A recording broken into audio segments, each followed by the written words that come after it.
Welcome back to the Deep Dive. So you've been with us through the tough parts, right? Tracking symptoms, getting that diagnosis we covered earlier. That was all about getting answers, finding clarity. Yeah, and let's be honest, that whole process is just training. Emotionally, practically, it takes a lot out of you. But now we're hitting a really key turning point in this whole caregiving journey. Exactly. We're shifting gears, moving past, the shock and the official stuff and getting into the real nitty-gritty, the day in, day out reality of how to live well, even with a diagnosis. Mm-hmm. Which brings us to Chapter 6, Enhancing Daily Life with Lifestyle Tweaks and Support. This chapter, it's designed to help caregivers switch that mindset away from just like crisis management and more towards positive long-term ways of handling things. It's about figuring out how to make this daunting medical situation, well, manageable, even compassionate. And for so many listeners, this part, actually making those daily changes, that's often where the worry really kicks in. You know things need to change, but you're scared. Scared of pushback, maybe, or scared of making your loved one feel, I don't know, managed or controlled? Totally. So our mission today is to help cut through that anxiety. Yeah. We're going to give you the absolute essence of this chapter. We'll look at it through 5 specific angles. We'll find the main point, the core idea. Right. We'll pinpoint that really compelling story they used to grab you, the Mm-hmm. hook. Mm-hmm. We'll figure out what the chapter is actually promising you, the reader. Okay. We'll boil it all down to the single most important thing to remember. The key takeaway. Exactly. And then we'll give a professional take on it. Did it work? Was it helpful? Basically, this is your shortcut to getting up to speed on how to provide that sustained care. And, understanding why the author structured it this way is so important. Chapter 6 is meant to be the roadmap for care that lasts, care that respects dignity. If you mess this part up, like if you lead with pressure instead of empathy, Big mistake. huge. You could really damage that trust right when you need it the absolute most. Okay, let's get into that core foundation then. What's the basic philosophy here? What's driving this chapter? Well, the main argument, the central point, is this really clear pivot. It's about moving completely away from just looking for answers, seeking clarity, and shifting all the focus onto enhancing daily life, using practical, cooperative adjustments. Enhancing daily life. I like that phrase. It's very deliberate. Notice they don't really use words like cure or stop. It's all about enhancement, support. It's a much more hopeful tone. It definitely feels more positive. But like you said, it bumps right up against that big caregiver roadblock, the guilt, the worry that bringing in, say, a new diet or suggesting more walks feels like you're basically shouting, things are getting worse, especially with something like MCI, Mild Cognitive Impairment. That's precisely the emotional knot the authors try to untangle right away. Because MCI, as you know, it's that stage where you notice changes memory, maybe language, judgment, but they're not totally derailing daily life just yet. So the idea is, how do we maximize what someone can still do and preserve their dignity during this window? Right. It's a delicate phase. Very. So the key concept they put forward to deal with that fear, that guilt, is making these changes with empathy and ease. Empathy and ease. Yeah. It's all about making sure these adjustments feel less like new rules or restrictions and more like shared opportunities, ways to feel better together. So you're framing it differently, not as a fix, but as a collaboration. Exactly. Keep the changes small, keep them consistent, don't make it feel like some desperate measure. That way, the adjustments can genuinely support dignity. And, there's also the hope, and it is framed as hope, not a guarantee that these things might actually influence the rate of cognitive decline. Slow things down a bit. And that hope, that possibility of slowing things down, that's huge for keeping caregivers going, isn't it? Yeah. It's massive. It's the fuel in the tank. So that whole reframing idea, moving from we have to fix this problem to, hey, let's try this together, maybe it'll help us both feel better, that perfectly sets up the anecdote they use right at the start. It shows this approach isn't just theory, it actually works. Let's talk about the hook. The story of James. James. Yeah, the 55-year-old mechanic. He is basically the embodiment of every caregiver's initial anxiety. Right. His mom gets diagnosed with MCI, and he's just bracing for battles. He knows she loves her old ways, her specific foods, her comfortable routine. He pictures an argument every single time he has to suggest, going for a walk or trying a healthier meal. That fear of constant conflict, it stops so many people cold. And this is where the chapter gives you that first really critical emotional tool, James finds success, but not by forcing things, not by taking control. He does it by reframing everything as a shared adventure. A shared adventure. I love It that. changes the whole dynamic. Yeah. He's not telling his mom what she has to do for her health. He's inviting her to join him on something. So instead of, Mom, the doctor says you need to walk 30 minutes. It becomes, hey, Mom, I'm trying to get my steps in. Want to explore that new trail in the park with me? Or instead of, you really shouldn't eat that. It's, I saw this interesting healthy recipe. It looks kind of fun. Want to try making it together tonight? I could use your help. It makes it about us, not you. Creates joint accountability, like you said. Exactly. And the power of this hook is seeing the payoff almost immediately. Within weeks, his mom actually reports feeling better, sharper, more alert. So boom, the physical tweaks are validated. Okay, so it worked for her. But just as importantly, James, the caregiver, felt less stressed, less overwhelmed, which validates the method, the whole empathy and ease approach. The hook instantly shows you partnership works. It lowers resistance, it lowers stress for everybody involved. It takes that abstract idea, empathy, and makes it super concrete. Like, here's exactly how you can do it. Sets a great stage for the practical stuff that follows. Okay, so we've got the foundation, the hook. But a good chapter doesn't just tell a story. It makes a commitment to the reader. What's the promise here in Chapter 6? The promise is essentially this. We'll get you past that fear of resistance. We'll give you steps that are collaborative, positive, easy to start, and easy to stick with. The core commitment is helping you make these adjustments feel like care, not chores. Care, not chores. That's key. Because nobody wants to feel like they're just adding more tasks to an already stressful situation. Precisely. And that fear, the fear of making things worse or adding stress, that's what often leads to doing nothing at all. Paralysis. So the chapter promises a way through that. And it delivers on that promise through these specific steps, right? Covering the whole person, body, mind, social life. Let's dive into the first couple of steps, the physical ones. Step 1 and 2. Right. Step 1 is all about dietary adjustments. And the big recommendation, the one that gets the most attention, is the Mediterranean diet. We hear a lot about the Mediterranean diet. What's the focus here specifically? Well, it's what you'd expect, really. Lots of vegetables, fruits, whole grains, nuts, fish, healthy fats like olive oil, and crucially, limiting the processed stuff, the sugary drinks, the red meat. Okay, standard healthy eating advice. But why this diet, specifically for cognitive health? What's the thinking there? There's a couple of big reasons highlighted. One is the anti-inflammatory effect. A lot of chronic inflammation isn't great for the brain. The other is the specific nutrients. Think omega-3s from the fish, especially DHA, which is literally a building block for brain cells. Right. And all those colorful fruits and veggies, they're packed with antioxidants. These fight off oxidative stress, which is basically like rust on your brain cells. It's implicated pretty heavily in neurodegenerative diseases. So you're feeding the brain structure and protection. Makes sense. So you're arming the brain. But how do you actually do it? This is where that ease part of the promise has to come through, right? They're not saying throw out everything in your fridge tomorrow. Absolutely not. That would totally violate the ease principle. The advice is start small, super small, like swap one meal a week. Just one. Okay, that feels doable. And frame it as discovery, not deprivation.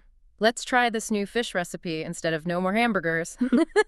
And involve the loved one. Remember, James, make it collaborative. Help me chop the vegetables for this new salad. And there's that surprising little detail, too, the treat they actually allow. Ah, yes, the dark chocolate. Small amounts, mind you.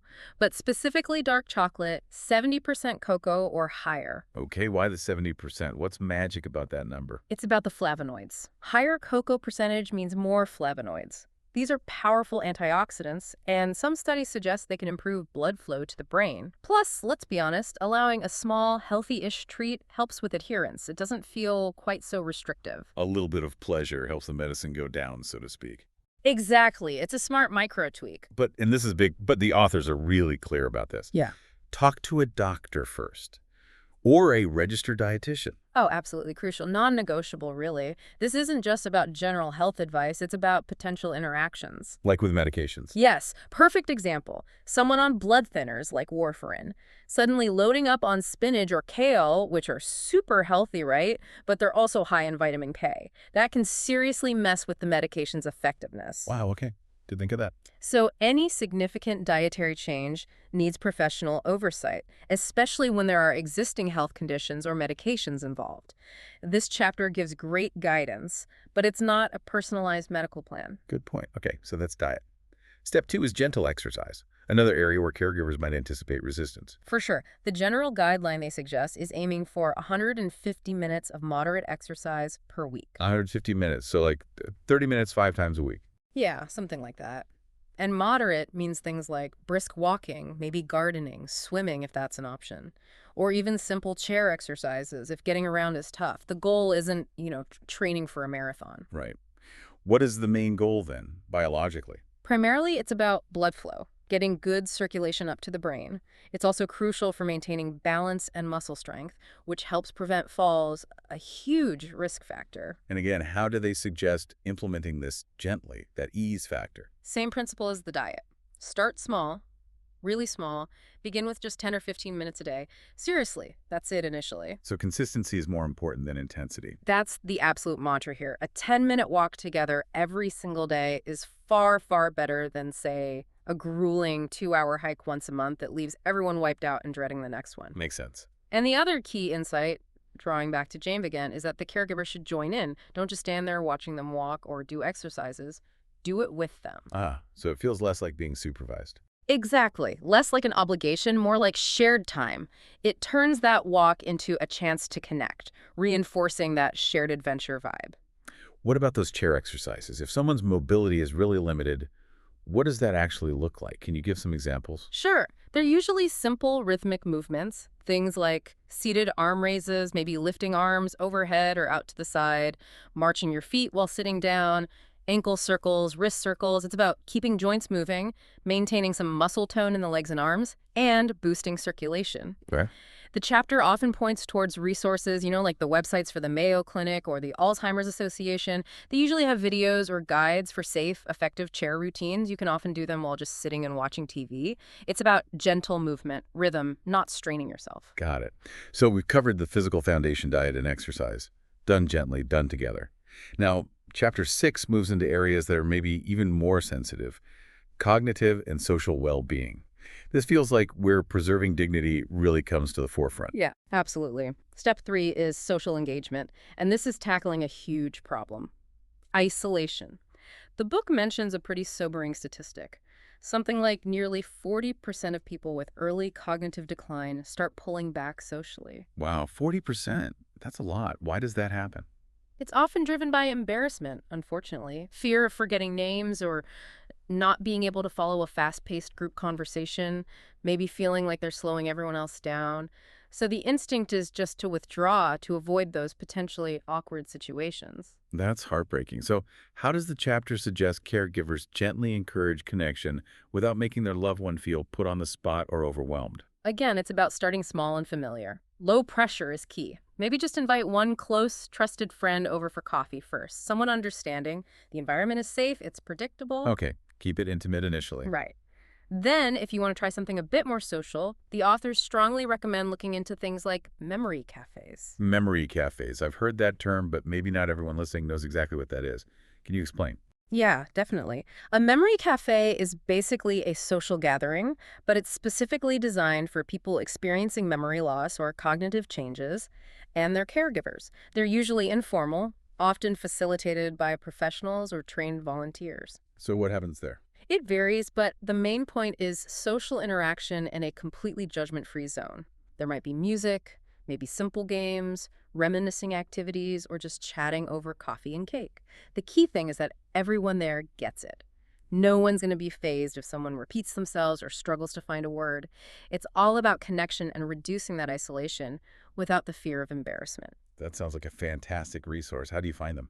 The best bet is usually checking with your local chapter of the Alzheimer's Association or similar dementia support organizations. They often keep lists of local cafes and other social programs. And the goal here, again, is manageable, right? Not jumping into 5 social events a week. Exactly. The suggestion is aim for just one social outing or event a week to start. Maybe it's the memory cafe, maybe it's coffee with that one friend, maybe it's a short visit to a grandchild's t-ball game, just one thing. And the chapter encourages caregivers to maybe jot down notes afterwards. Did mom seem less irritable that afternoon? Did dad seem more engaged? Tracking those small positive changes helps keep the motivation up. Makes sense. Okay, so that's social. What about step 4? Cognitive activities. keeping the brain active. Right. This is about providing gentle mental stimulation, keeping those neural pathways firing, and this is crucial without causing frustration or anxiety. So what kinds of activities are we talking about? Yeah. Complex brain training games. Not necessarily, especially not at first. The recommendations are often for simple, enjoyable tasks. Things you can do for maybe 10 to 15 minutes a day. Think jigsaw puzzles, maybe starting with fewer pieces, word searches, reading aloud together, maybe simple card games or board games they used to enjoy. There are also apps specifically designed for cognitive engagement, but again, start simple. 10 to 15 minutes a day. Again, very manageable. And the strategy here is kind of two-pronged. First, variety is good. Don't just do crossword puzzles every single day. Mix it up. Maybe one day it's a logic puzzle, the next day it's something more creative, like looking through old photos and talking about them, or maybe even drawing or painting. Keeps it fresh. Exactly. And the second, absolutely critical part, maybe the most important for preserving dignity, is how the caregiver helps. The book stresses assist without taking over. Okay, that sounds like a really fine line. Assist without taking over. How do you actually do that? What's the difference? It's subtle but huge. Let's say your loved one is doing a puzzle. Supportive assistance is maybe pointing to a piece and saying, have you tried this one here? Or gently turning a piece the right way if they're struggling. Taking over is grabbing the piece and putting it in for them. Wow. Or with a crossword. A gentle hint is fine. It starts with a T. Taking over is filling in the word yourself. If the caregiver constantly jumps in and finishes the task for them, the underlying message that the person receives is, you can't do this, you're not capable. Which completely undermines the whole point. Totally defeats the purpose. It causes frustration, maybe feelings of inadequacy. The goal isn't necessarily finishing the puzzle or the game perfectly. It's the process. It's the shared effort, the connection, the gentle mental workout. And crucially, if you see frustration building, stop. Just stop the activity immediately. Switch to something relaxing, like listening to music they enjoy or having a cup of tea. Pushing through frustration is counterproductive. Right. So we've got the body covered with diet and exercise, the mind with cognitive activities, and the spirit, if you will, with social engagement. Those are the lifestyle tweaks. But you mentioned earlier that the success of all this kind of depends on the infrastructure around it. If you had to boil Chapter 6 down to one single core concept for our listeners to remember, what's the ultimate key takeaway? I think the ultimate key, the synthesis of it all, is integrated safety and dignity. Integrated safety and dignity. Okay, unpack that for us. Why is combining those two, the soft skills of dignity, the hard skills of safety, why is that the absolute most critical concept here? Because fundamentally, all those wonderful empathetic approaches we just talked about, the shared adventure, the gentle tweaks, the collaborative spirit, they all start to crumble if the caregiver is living in constant fear. Fear about what? Fear of falls, fear of them leaving the stove on, fear of wandering. If the caregiver's own anxiety is through the roof because of safety concerns, it becomes almost impossible to maintain that patient empathetic connection. The stress just takes over. Right. You can't really focus on making a healthy meal together if you're secretly terrified they're going to slip and fall the second you do in your back. Precisely. Your own fear erodes your ability to provide that calm, supportive presence. So the chapter recognizes this and integrates safety planning directly into the lifestyle enhancement strategy. It introduces two final, very practical steps that build that essential infrastructure. Okay, what are they? Step 5 is focused on safety considerations in the home, making simple modifications. And this isn't just about reducing physical risk for the loved one. The chapter explicitly links it to reducing caregiver anxiety. It even notes that something like 45% of caregivers report significant anxiety. 45%, that's nearly half. So these home mods are as much for the caregiver's peace of mind as anything else. Absolutely. They're preventative for both. And we're not necessarily talking about major renovations. What are the biggest impact, easiest wins? Yeah, what's the low-hanging fruit here? Think falls and fire. Super simple stuff. Put nightlights in the hallways and bathrooms. Tiny cost, huge potential impact on preventing nighttime falls. Install grab bars in the shower or near the toilet. Again, relatively easy, massive safety benefit. For fire safety, maybe it's something simple like a stove knob cover if forgetting to turn off the gas is becoming an issue. These small changes empower the caregiver by tackling those persistent background worries, freeing up mental and emotional energy. Makes sense. What about safety tech? Things like GPS trackers or door alarms. That feels like it could easily cross the line from care to control. How do they suggest handling that? With extreme sensitivity, that's the key word. The advice is to introduce these tools gently. Frame them not as restrictions, but as tools for shared safety or enabling care. How would that sound in practice? Instead of, I'm putting this tracker on you so you don't wander off, which sounds accusatory. Right, sounds awful. Try framing it as, hey, this little device helps me know you're safe when I have to pop out to the store. It gives me peace of mind. Or this little chime on the door just lets me know if you need anything during the night. It has to feel like a mutual agreement aimed at well-being, not surveillance. It's all about the framing and the conversation around it. Okay, that requires real care and communication. Yeah. And that safety net then leads into the second part of your integrated safety and dignity takeaway, the planning aspect. Exactly. Step 6. Long-term planning. This is the stuff everyone tends to put off. It's uncomfortable, right? But the chapter argues you absolutely must address it early, ideally while the person with cognitive changes can still participate meaningfully in the decisions. What kind of planning are we talking about? 2 main buckets: legal documents and researching support systems. On the legal side, the absolute essentials are getting power of attorney, POA, documents in place, and sorting out advanced directives or living wills. Let's clarify those terms quickly because they're so important.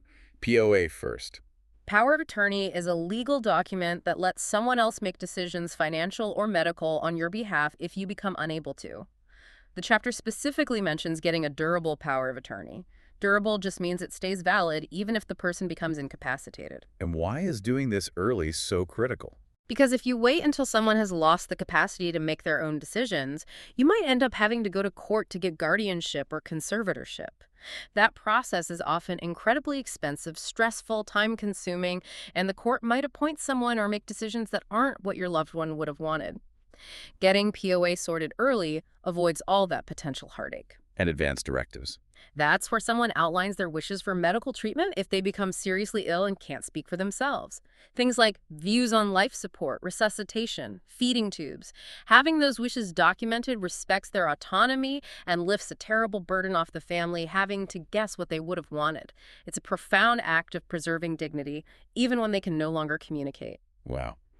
Okay, those are tough conversations, but clearly essential. What about the other part of planning the support systems? This ties directly back to that 45% caregiver anxiety figure. The chapter urges caregivers to proactively research respite care options. Respite care meaning a break for the caregiver. Exactly. Short-term relief. It could be anything from having a home health aide come in for a few hours a week to arranging for the loved one to attend an adult day program, or even planning for a short stay in a residential facility to give the caregiver a longer break. And the key is researching this before you hit burnout. Absolutely. Don't wait until you're completely overwhelmed and desperate. The ideal scenario presented is to research options now and maybe even try them out. Perhaps arrange a trial day at an adult day center. Why do a trial run early? It allows the loved one to adjust to a new setting or new people while they still have more cognitive reserve to process the change. They can give feedback. It makes the transition smoother later on if regular respite becomes necessary. It also normalizes the idea that care involves a team, not just one exhausted person. It's all part of that integrated approach, planning for the long haul, supporting the caregiver's well-being alongside the loved ones. So steps 1 through 6 really weave everything together. Lifestyle, safety, dignity, planning. It's a comprehensive framework. It is. Which brings us to our assessment, our critique. Overall, does Chapter 6 deliver on its promise? Does it succeed? My take, I think it's incredibly successful. And a big reason why is that it tackles the emotional stuff first. It acknowledges the caregiver's fear and guilt before it even starts listing solutions. That feels really validating. I completely agree. Addressing the emotional barrier, that fear of resistance, that feeling of imposing right up front is key.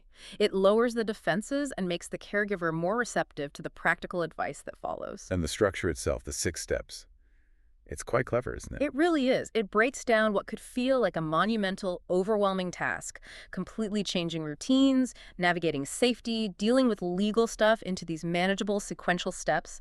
It emphasizes the small, consistent actions over big, sudden changes. Swap one meal, walk 10 minutes, install a nightlight, add one social event. It makes it all feel achievable. Yeah, it prevents that feeling of where do I even start? Exactly. And the way it uses narrative tools like James's shared adventure and keeps circling back to dignity, whether it's assisting without taking over or ensuring legal wishes are known, that makes the advice stick. It feels human. It aligns perfectly, I think, with what you, the listener, probably need: practical knowledge delivered in a way that resonates emotionally, not just like reading a textbook. It really does feel like it's setting the caregiver up for the long haul, for the marathon, not just a short sprint. Precisely. Okay, so that was our deep dive into Chapter 6, Enhancing Daily Life with Lifestyle Tweaks and Support. We hit those 5 key points.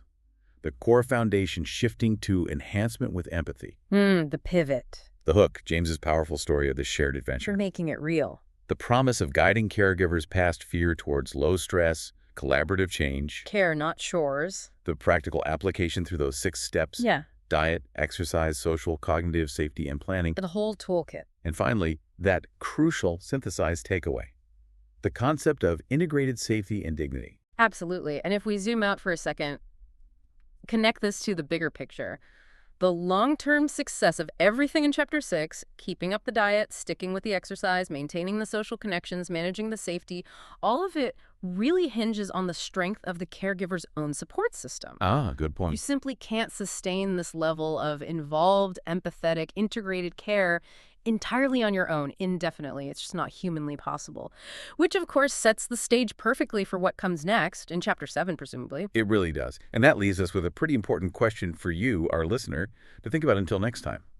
Chapter 6 lays out this fantastic blueprint for empathetic care, the shared adventure, keeping things positive, planning ahead.